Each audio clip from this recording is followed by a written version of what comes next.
back for another video. So as y'all can see, we're going to be talking about nursing today. So I have hit my 1 year of nursing this month. So I just kind of wanted to talk to you guys about my experience being a new grad nurse, or just like a new nurse in general, for my first year. Honestly, I don't even know where to begin. Honestly, I can't even believe that I went to nursing school, graduated, and am a whole RN right now. Like, little baby Taylor years ago would be like, no way, that would never happen. And yeah, like, I'm doing the job, and I love nursing. I love taking care of the patients that I do. And I'll tell you a little bit more about, the things they don't tell you in nursing school, and the not so glamorous side of nursing, because I'm gonna be real with y'all. I'm not here to create this image of what nursing is like. I don't normally look like this when I go to work, and usually my hair is done up in a bun, thrown up in 5 minutes. Usually I'm just rolling out of bed, get dressed to go to work, and then I'm there. So yeah, it's not all glamorous. We're not all walking around with our pretty stethoscopes, which, I mean, every now and then we like to take our cute pictures because we've worked very hard to get where we are. But yeah, I'll tell y'all more about what my first year of nursing was like. I'm gonna take this stethoscope off.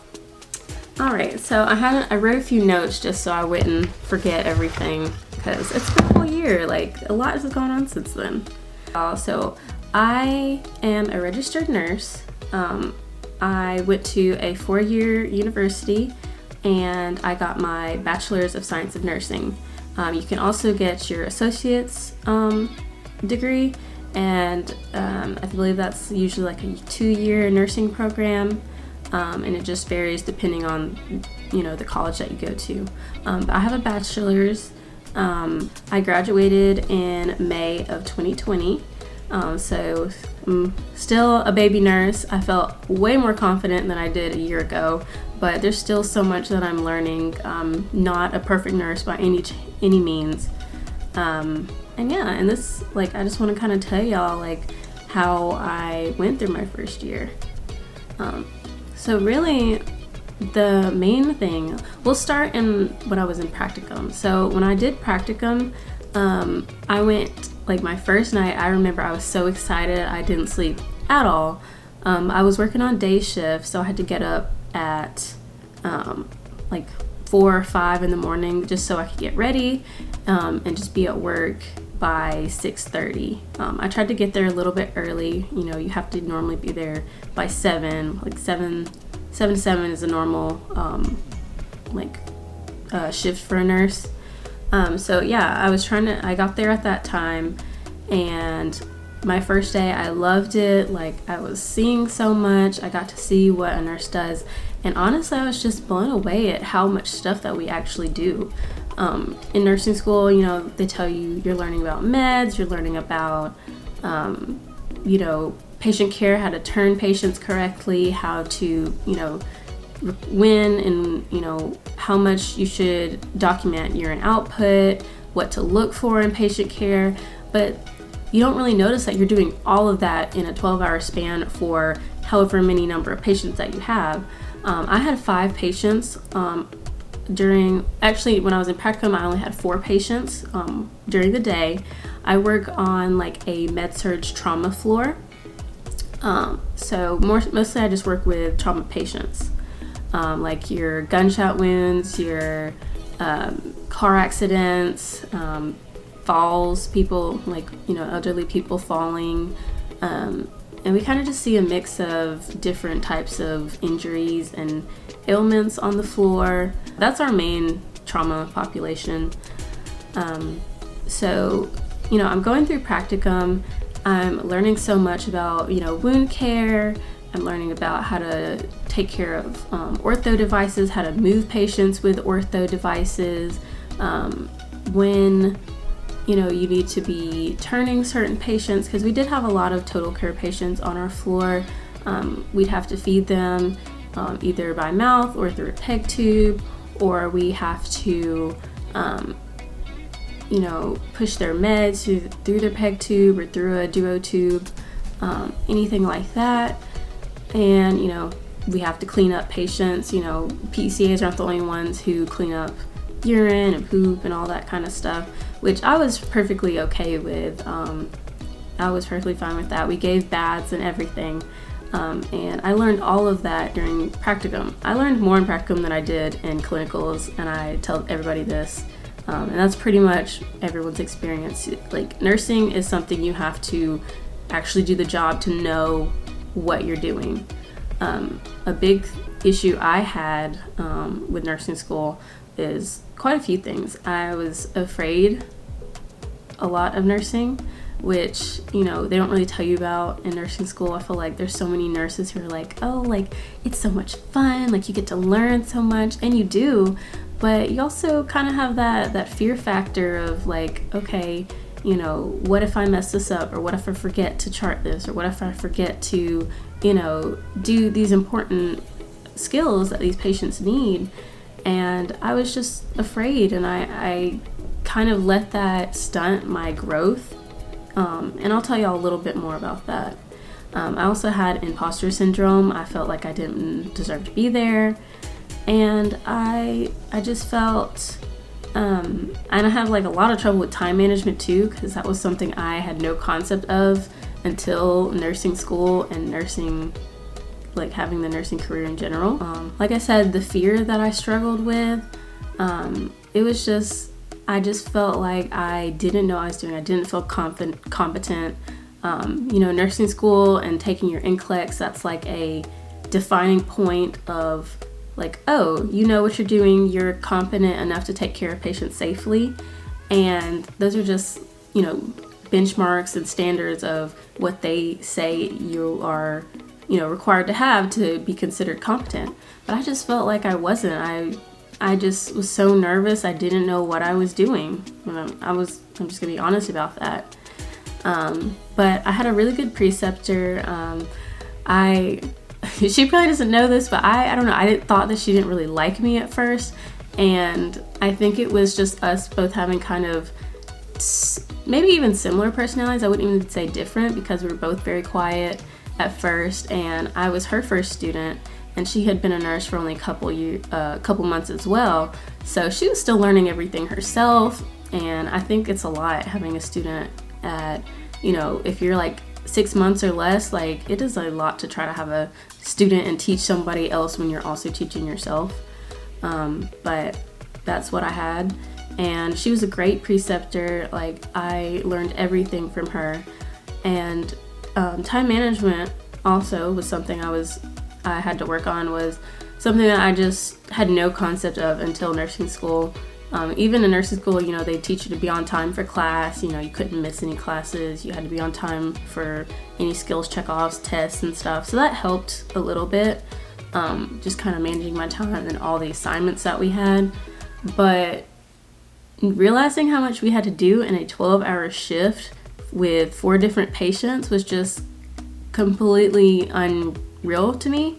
Because in nursing school, they make everything seem very like perfectly scheduled. Like, you're going to do your charting at 7 or 8, 12, and 4. You're always going to do it every 4 hours. You're always going to, do your neuro checks every 4 hours. You're going to do your turns every 2, or however your nursing facility does, likes to do your times. But that was something that, like, I didn't really realize in the real world is completely different. Like, all that goes out the window. Like, yes, you have to do everything on a schedule, but you kind of have some wiggle room to adapt what you're going to do to fit your routine that day.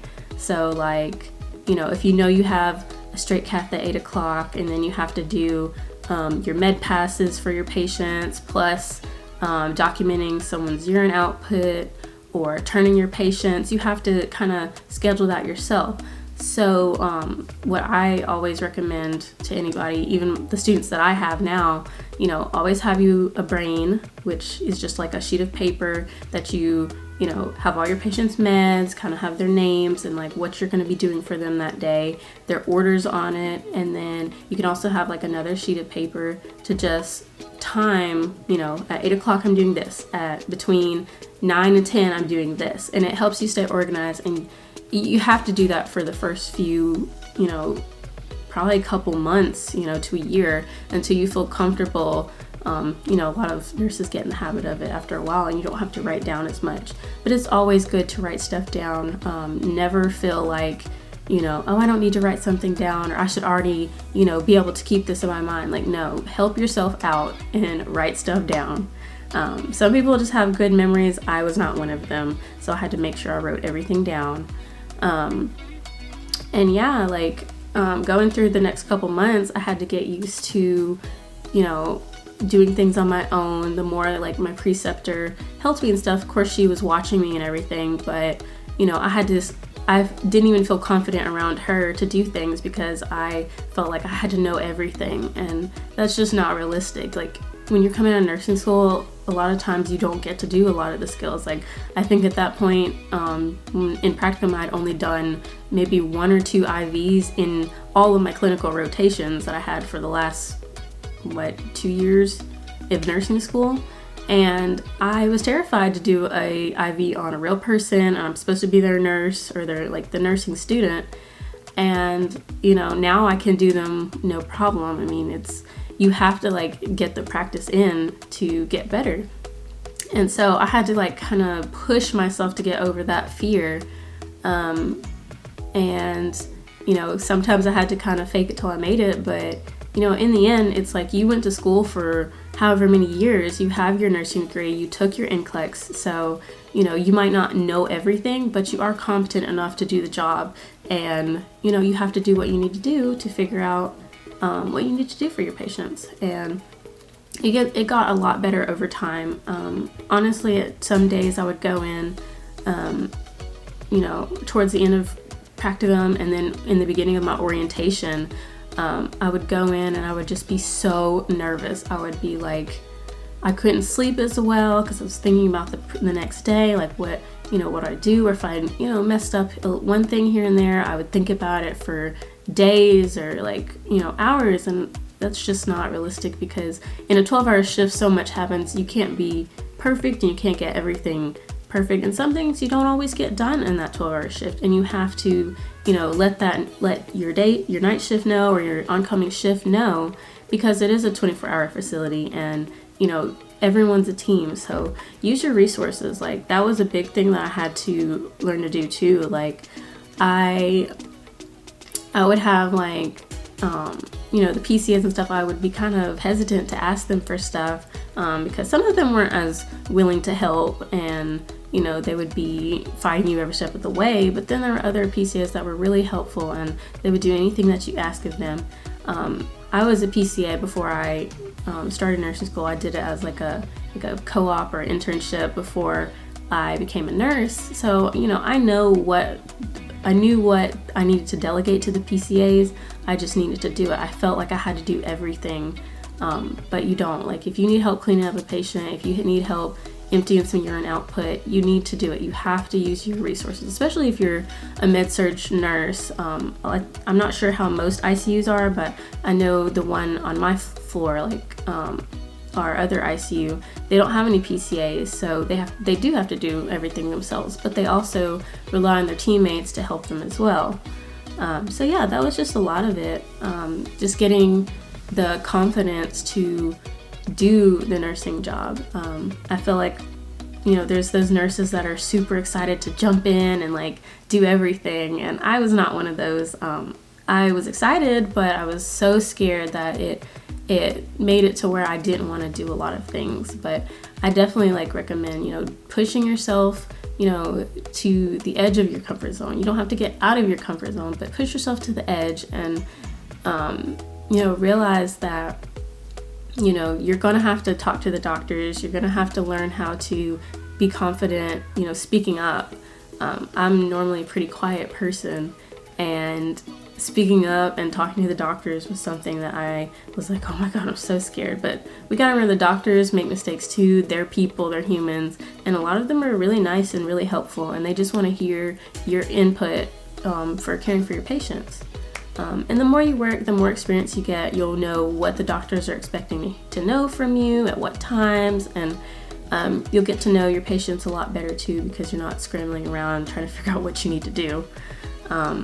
That's something I was so happy to kind of finally get used to after my 1 year. Like at this point, I feel like I'm learning more about my patients. I know like, okay, this patient, is on this diet, so they have these type of meds, they're probably doing this, and it kind of helps me organize things in my head a little bit better.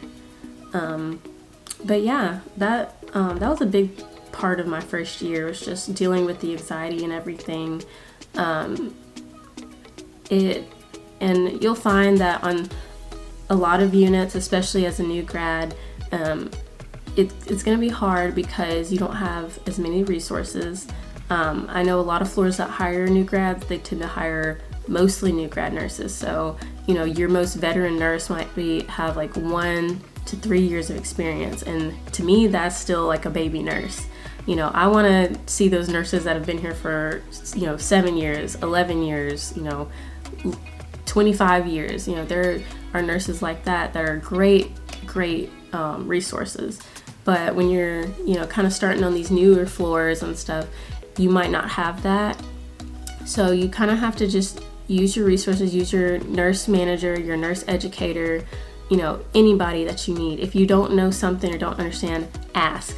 Always ask. That was something I really had to learn early on, because, it's better to ask, a question you might think is dumb or don't know, than to not ask and then something happen to your patient. Patient safety is always number one. And that was just something I kind of told myself. And a lot of times if I wasn't sure to like speak up to the doctor, or if I wasn't sure to mention it to somebody, I always think in my head, well, what would happen if I didn't say something? And if it's something that could endanger the patient and endanger them, then I speak up. I would say something. And that has helped me so far. And I'm still learning a lot of things. A really big thing that I kind of noticed too is just the staffing issues with nurses. Like, we hear in nursing school that there is a shortage of nurses and stuff, which was hard for me to understand, because if you go to like a bigger nursing program, you'll have like, 200, 100 students, and, they're popping out this many students every 2 semesters, or whenever they have their graduations. You would think there are plenty of new nurses, plus the nurses that are already working. But there's just so many needs for nurses, and so many different specialties to go in, that there's always going to be a shortage. And now with travel nursing and everything, nurses are kind of moving around as much, so we're constantly like, losing people or needing to replace somebody because they went off to travel, or, for various reasons. So that was one thing, I had to kind of think about. And, that's kind of the double-edged sword of being a nurse. Like, yeah, you'll always have a job, but you might always be short-staffed, or, that's something you'll kind of have to ask, like, in your interviews, like, what's y'all's, patient-to-nurse ratio, what's your, are y'all normally fully staffed? Like, how do y'all, manage your staffing situations? And those are just good things to ask when you go to your first interview. I'm going to say that's pretty much all that I really experienced for my first year. I really liked most of my coworkers. They were super nice. I was very shy, and I felt like I wouldn't let myself get used to a lot of my coworkers. I dealt with a good bit of anxiety my first year, which I definitely want to share in another video with y'all. But over time, I kind of made myself get to know people, and you have a team and you have to rely on that team. You'll cry together, you'll struggle together, but in the end you have somebody there to support you. So use your resources, ask questions, and you'll get through your first year. It's rough, pretty much anywhere you go it's gonna be tough, but you guys can do it. If I can do it, I know y'all can do it. And I wish all you new nurses, or the best. And if you're still in nursing school, then congratulations, keep going. If you feel like you're failing or you're not doing as well, just keep at it. It is worth it, and it'll work out. All right, so that's gonna be it for this video. Please comment, like, and subscribe down below. I would really appreciate that. I love it. And yeah, I'll see y'all in the next video.